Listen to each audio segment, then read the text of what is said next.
Hello everyone, and welcome to the 13th video of the Angular Portfolio website course. In this video, we will be adding a filtering feature to our portfolio page. This feature will consist of a filter button that, when clicked, will open a collapsible menu that allows us to filter our projects by tags. It will also update our projects in real time as we select and deselect filters. It will also come with a reset button that only appears when we are actively filtering. This will give us a good opportunity to learn about Angular forms as well as Angular directives that allow us to hide certain elements using conditional logic. Let's go to our project. In order to have the functionality to collapse content, we will need to install the collapse module from NGX Bootstrap.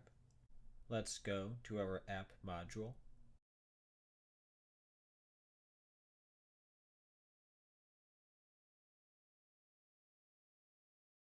In our imports, let's type collapse module for root. Let's also add the import for this module at the top.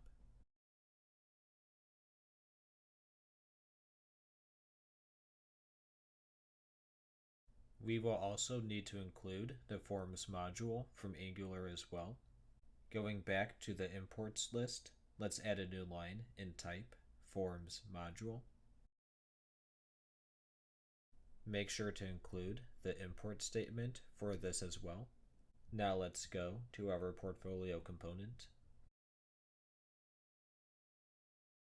The first thing we will need is a variable that will keep track of whether our filtering section is collapsed or not. At the top, let's type is collapsed boolean equal to true.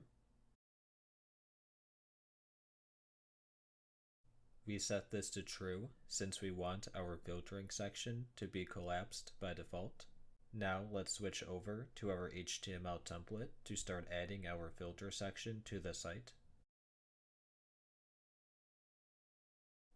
Above our project's loop, let's add a new div that has the class of margin bottom 2. And inside here, let's add another div that will hold our buttons. Inside this nested div, let's add a button.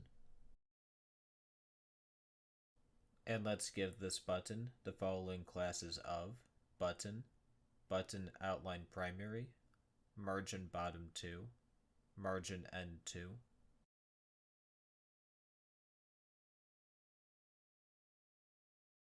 This is going to be our filter button, so let's give it the text filter. Since our filter button is going to be responsible for expanding and collapsing our filtering section, we're going to need to implement functionality for it to do that. We can accomplish this by typing click equals is collapsed equals exclamation point is collapsed. When this button is clicked, it will flip the value of the is collapsed boolean. This is what will determine if our filter section should be collapsed or not. Next, let's start setting up the HTML for our filter section. Let's add another div below the div we're using to hold our button.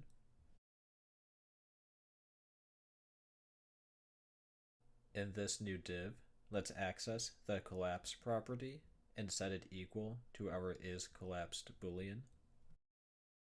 This means that all of the HTML contained within this div will be collapsed or uncollapsed depending on the value of our boolean, which can be changed by our button above. Let's also set the isAnimated property to true. Then inside of this div, let's add another div with the classes border, margin bottom 2, shadow small. And let's set the style to a width of 250 pixels. Let's go to our site to see what this looks like so far.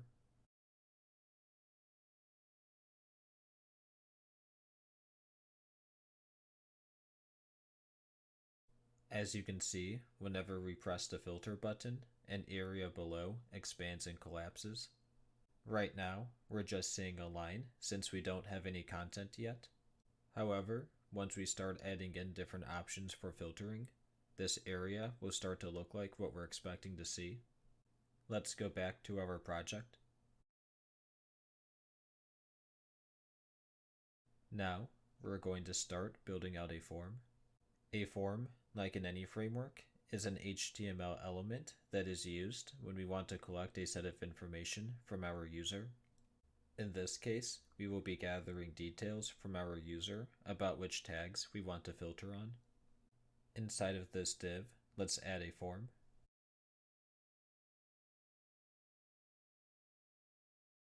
Then inside of this form, let's add a div with a classes row mx0. And inside of this row, we're going to add 2 columns.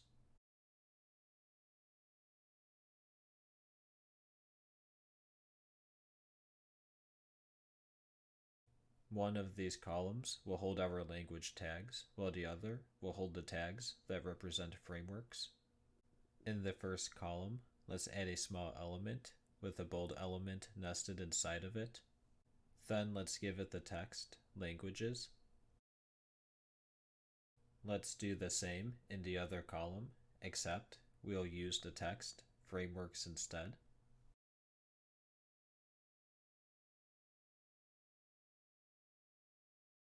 Next, let's go over setting up one of our tags to use for filtering. Let's start with setting up the language filters. And if we go to our tag model,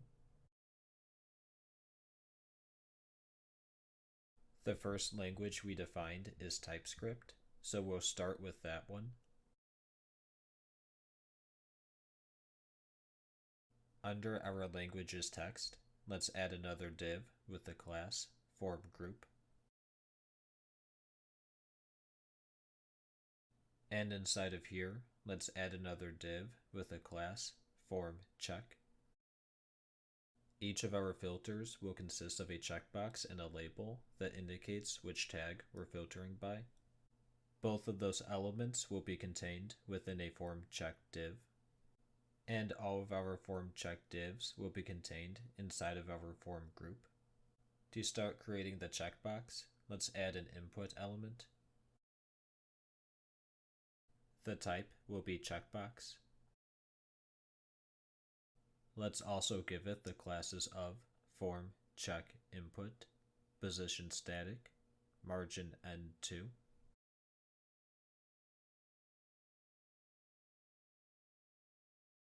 Then let's add a label.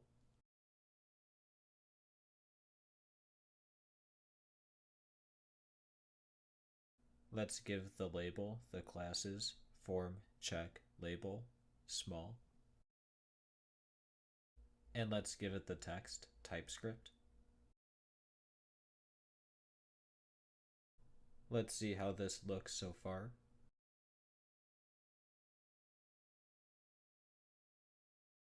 We now have some substance to our filtering section. As you may have guessed, clicking the checkbox doesn't do anything yet. Before we continue adding to our filtering section, let's implement filtering for this checkbox first. Let's go back to our project.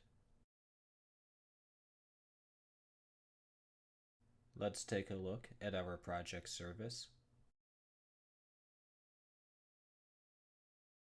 So far, we have a way to get all of our projects as well as a specific project by ID.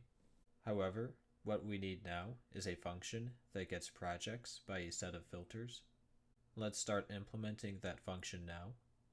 Below this function, let's create a new one called getProjectsByFilter.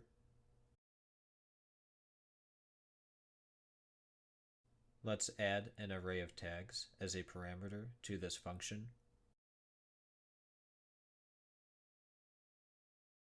This is how we will pass in our filtered tags into this function. The purpose of this function is to return a subset of our projects that match the filters. So at the top, let's add an array of projects called filtered projects.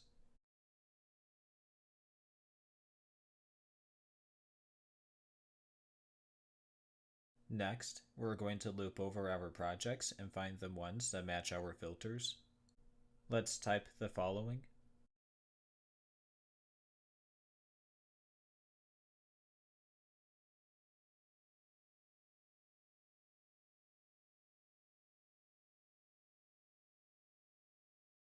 Inside of here, let's declare a boolean called foundAll equal to true. Next, we're going to loop on our filter tags, so let's type the following.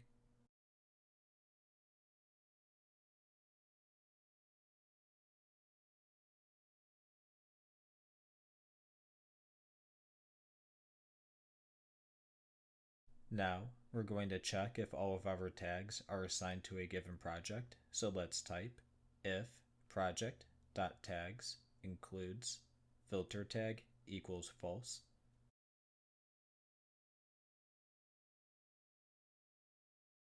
Then foundAll equals false. Below this for loop, let's type if foundAll,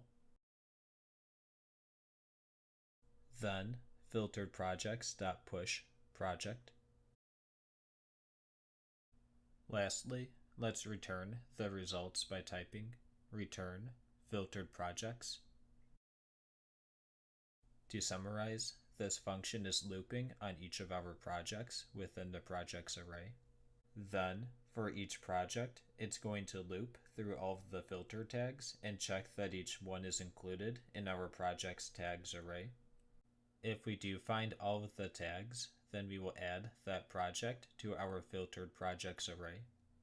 And of course, if a tag isn't found, then the foundAll boolean will be set to false, which would prevent that project from being added to the filtered project subset. Now, let's jump back to our portfolio component and use this new function.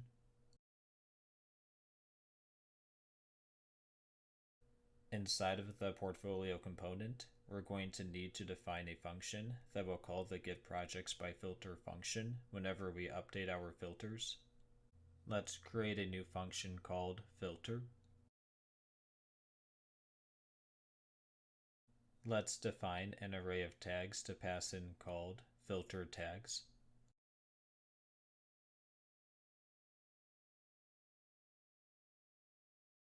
Below this, let's call our new function in our project service by typing this.projects equals this.projectService.getProjectsByFilter filter tags. This is the premise of what we're doing. However, we still don't have a way of adding tags to our filter tags array, so let's take care of that now.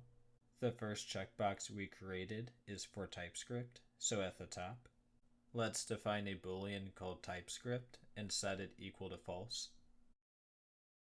Next, let's go to our HTML template. For our checkbox input, let's organize these properties on separate lines to make it easier to read. We're going to set the ng model of this input equal to our boolean we just created.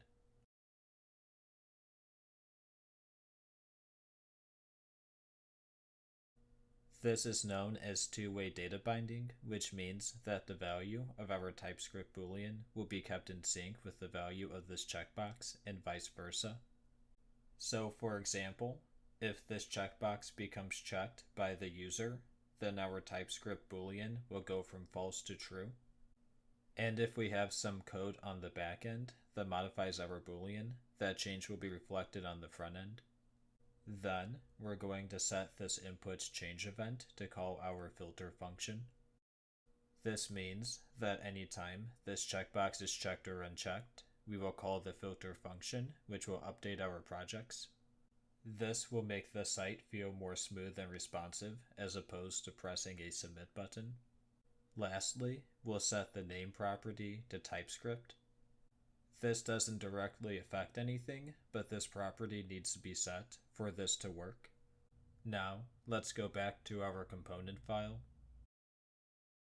In our filter function, let's type if this.TypeScript, then filter tags.push, tag.typescript.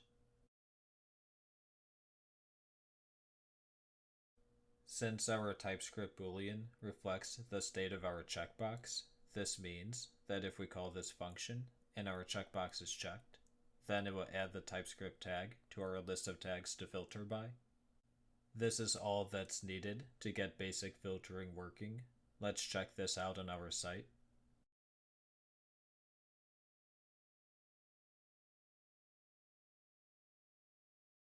If we click on our TypeScript filter, we can see that it filters down our projects to only the ones that have the TypeScript tag.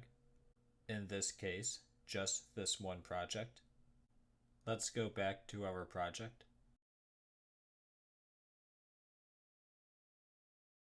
What we just did is the basic premise of adding a filter to our project. Now we just have to repeat this process for the rest of them. I'll start with a framework tag this time. So at the top, we'll add a boolean for Angular. In our filter function, let's copy this if statement, but change it for Angular.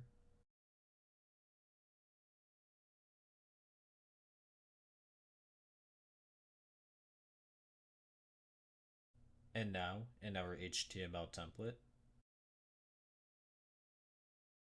let's copy our form group div and everything inside of it. And let's paste it underneath the framework's text. Now, let's swap out everything TypeScript related to Angular.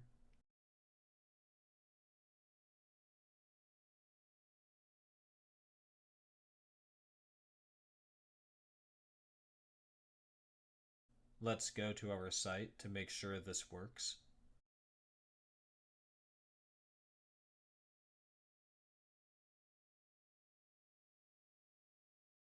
We now have an Angular filter that we can use. And if we check both of these filters, you'll notice that this project is still here since it has both the TypeScript and Angular tags. Let's go back to our project. Now, let's add in the rest of the filters. This could be a little time consuming, so I'm going to skip ahead a bit here.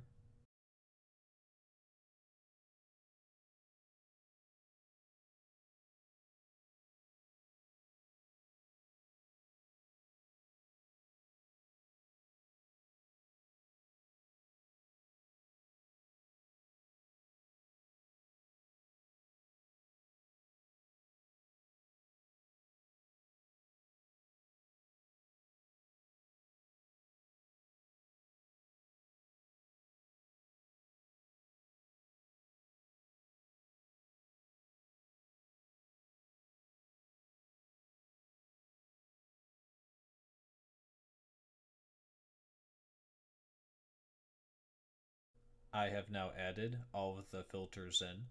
I'll admit that this isn't the prettiest looking code in the world. Since there's no easy way to loop over our tags, which are essentially enums, we have to add a new boolean and if statement down here for each filter we want. There may be a cleaner way to do this, however, ideally you shouldn't have too many filters anyways. Even the 9 filters I have here should be close to the upper bound of filters you should have, since you don't want to overwhelm the user with too many options. Now that we've added in the remaining filters, the last thing we're missing from the finished site is a reset button. Let's go to our HTML template. Towards the top, let's add a new line under our filter button and create a new button. Let's copy the classes from our button above.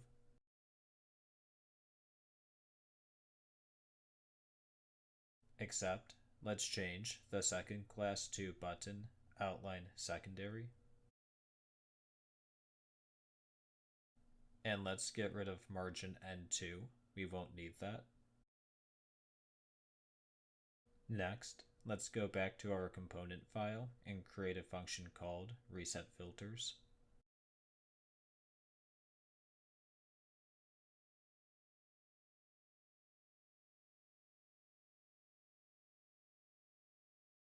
Then, inside of this function, we're going to reset each of our Boolean filters to false.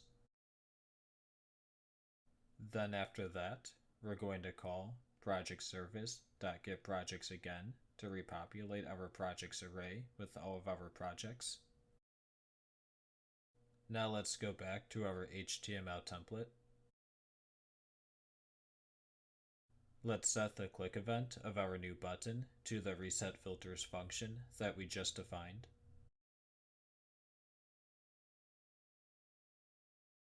Let's also give our button the text reset.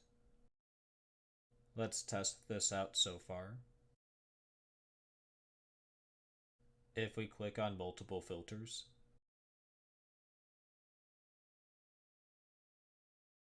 instead of having to deselect them one by one, we can reset them all with this button. Our reset button is working, but it would be nice if it were only visible while we were actively filtering. Let's add this feature in now. If we want the reset button to only be visible while we're filtering, then we'll need a way to know if we're actively filtering or not. To do this, we're going to create a Boolean that will track if we're actively filtering. Let's go to our component file. At the top, we're going to create a new variable called filtering, which we're going to initialize to false. Then, add the following if statement in our filter function. This if statement will check if any of our filtering booleans are true, and if any of them are, then we will set filtering to true, and otherwise to false. Again, this is a little tedious to type, but this will work for what we're trying to do. Then, in the resetFilters function, let's set filtering to false as well. Now let's go to our HTML template. To actually hide the reset button, we're going to use the hidden property and set it equal to not filtering. Let's test this out.